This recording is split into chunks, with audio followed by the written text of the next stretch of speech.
Hello everyone, it's me JP from UniqueTutorials. Today in this video I'll show you how to change the rounded corners of any program window into pointed or square corners in Windows PC. So without further delay, let's begin. So firstly let me show you. Now you can see here this respective program window has a rounded corners. As you can see, the corners are all rounded. So in order to make this rounded corners into pointed or square corners, what you need to do is just open any web browser and the Google search for one application name as Win11 Toggle Rounded Corners. Now the first list you will see its developer website. Just click on it. Now just click on this releases. Now here you will see 2exe file. So here I'm gonna download the second file. So you can download the setup file also.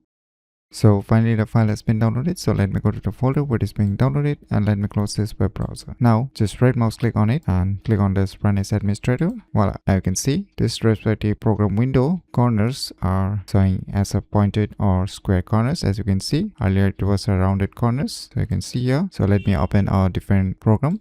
So now you can see here it's working perfectly for all the respective program. So by using these cool tricks, you can easily change the rounded corners of any program window into pointed or square corners in Windows PC very easily. So if you never known about these cool tricks, then you should definitely give it a try. So if you find this video tutorial useful, please click on the thumbs like button, and if you're new to our channel, click on the subscribe button, and lastly, thanks for watching.